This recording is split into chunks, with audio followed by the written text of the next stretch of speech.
respond to poverty that way, namely with killing, why, with regards to the unborn, would we respond to their possible poverty by killing them? Now, someone may say, well, there's a difference between the unborn and the born. Someone who's starving in Africa is a human being. The unborn aren't humans yet. They're potential persons. They're just tissue. And that's why we may kill them for poverty, but not the born. That's the response to my analogy that the real issue is not poverty so much as figuring out whether the unborn are human or not. I'll give you one more example. Take the situation of disability. Sometimes people will say, if we can determine if the child, for example, is very sick or has a genetic abnormality, that abortion would be justified. I'd like to show you a couple pictures of children who are very special to me. This first little guy here is Christy Daniel. I had the great privilege of caring for him in Romania last year when I went to Eastern Europe and spent 3 weeks at a clinic for sick children. As you may be able to tell from this photograph, Christy has Down syndrome. His Down syndrome is very severe. He has a very bad heart, very bad congestion. When I arrived in Romania, he was 1.5 years old and he weighed only 14 pounds. This other little girl that I fell in love with there is Alina. When I arrived at the clinic, Alina was 6 months old and weighed only 6 pounds. Alina has fetal alcohol syndrome. She is missing one of her kidneys. She has a very bad liver and a very bad heart. Now, I tell you about Christy and Alina because they are two of the kinds of children many people would say should have been aborted. That if we can determine that the child has Down syndrome or FAS, that abortion is the solution. But we have to ask ourselves, would we kill Christy and Alina now because of the Down syndrome and the FAS? And if we wouldn't kill them now because of the disability, why would it be okay to kill them before birth because of that disability? Now, someone may say, well, there's a huge difference. See, Christy and Alina, they're alive, they're named, they're persons right now. Whereas before birth, they're not alive, they're not persons yet. If that's the response, then the real issue is figuring out if Christy and Alina existed before birth, and if they were alive before birth. And if so, at what point in pregnancy did they come into existence? And if we can determine that, then just as we protect them now, we need to protect them from the point that they first began. So the real issue is figuring out when life begins. Are the unborn human? And I want to answer that question now. And I want to answer that question by all of us examining our own lives if they were to be drawn out on a timeline. Of course, I've just picked the age 20 here. But I'd like you to imagine, if you were to take the age you're at today, draw your life out in a timeline, working backwards to when you first began, when would we identify your beginning point? Where exactly would that be? Well, in the timeline of a person's life, there are several key points we can identify. The first is, in the case of this 20-year-old, 20 years prior, that person was born. Now, the next thing we know in the timeline of that individual's life is that 9 months before birth, fertilization happened.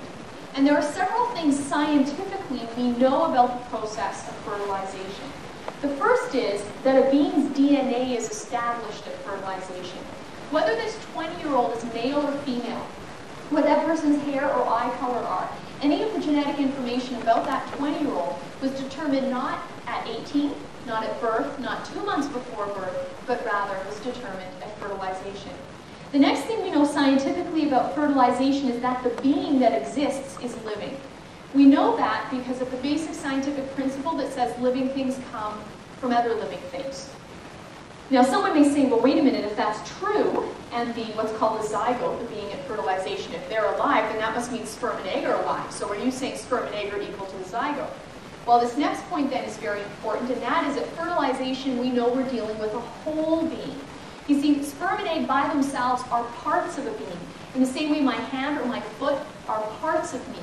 But at fertilization, that zygote is not a part, but a whole. That zygote has everything it needs within itself to move to the next, more mature stage of its development. In the same way, we have what we need within us to move to the next, more mature stage of our development. Of course, take us out of the right environment, we're not going to get to that older stage, but nonetheless, we have what we need within us to grow and develop. Finally, in the case of human reproduction, at fertilization, we know we're dealing with a human being, a being of our species. And we know that because of the scientific principle that says living things reproduce after their own kind.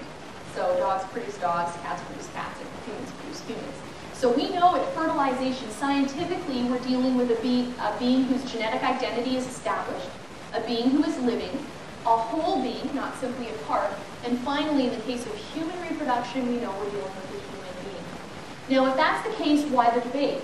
If it's obvious, as not only do we know this from basic biology, but we see these concepts backed up in embryology textbooks such as Langman's embryology or Morin-Persaud's embryology, if all of that is so clear, why the debate? Why are there many who will argue the unborn aren't quite persons like the born are, that abortion can happen for reasons we'd never kill the born?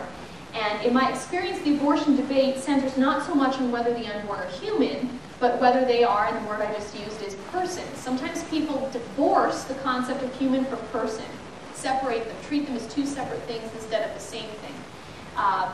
And so some will argue that abortion is justified for reasons we wouldn't kill the unborn because, because the unborn aren't persons. And personhood is then subsequently defined by certain individuals according to how a being looks or functions. And if the unborn don't look a certain way or can't function a certain way, they aren't deemed to have personhood status, and therefore abortion is rationalized. So what I'd like to do is look at the period of time between fertilization and birth in comparison to the time between birth and the age of 20, and examine what some of the differences are, the differences often used to deny the unborn their personhood status, and then look at whether that criteria really makes sense. So the first difference between the unborn and the born changes that occur is size. Some people use size to determine personhood status, the idea being because the unborn are smaller, they're not persons, whereas if you're born, you're bigger, you're a person. And we indeed can admit that the unborn are smaller than the born. The question is, does size matter? If you look at the period of time between fertilization and birth, we can admit that there's a size change, and in fact, we see size increasing over the 9-month period. Now, the next difference between the unborn and the born, more often used to deny the unborn their personhood status, is level of development. This is where some people will argue not only are the unborn less physically developed in comparison to the born, but they're less mentally developed. What makes us different from animals, some people say? Isn't it that we can think, we can reason, we're rational creatures, we're self-aware? The unborn aren't rational, they're not self-aware, they're not conscious, all of these things, that's what some people claim. Therefore, that's why we may abort them, but we'd never kill someone after birth.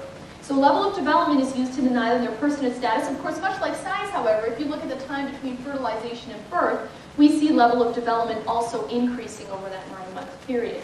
Now, the next difference between the unborn and the born, sometimes used to deny the unborn their personhood status, is the environment they're in. Some will argue because the unborn are in the mother's body, they're not persons. And finally, the last difference between the unborn and the born is their dependency. Sometimes people will argue the unborn aren't persons, whereas the born are, because the unborn are more dependent on their mothers for survival. So it's not simply that they're in her, but they rely on her to survive. And if you look at the time between fertilization and birth, dependency over those 9 months is something that we see decreasing. Now the question is, do any or all of these criteria matter when it comes to determining our value or our personhood status? Well, to figure that out, I'd like you to look at the time between birth and the age you're at today. And ask yourself, in those 20 years, or 25 years, or 18 years, what's changed? What's different? And what's different, what's changed, are those same 4 things. Between birth and the age you're at today, your size has continued to increase. Your level of development, both physically and mentally, has also continued to increase. Our environment changes every day, and our dependency, how much we have needed our parents to survive over the 20 years, continually has been decreasing. So we have to ask ourselves, do these 4 differences matter when it comes to our value? If someone killed a 2-year-old and a 20-year-old, would we say, well, the 2-year-old isn't a person because he's smaller than the 20-year-old, so it's not wrong to kill the 2-year-old, but it is wrong to kill the 20-year-old? Of course, we would say that. We would say when it comes to determining whether it's wrong to kill us, the question is not how big are you, but what are you? And if you're human, then you're a person, and it's wrong to kill you.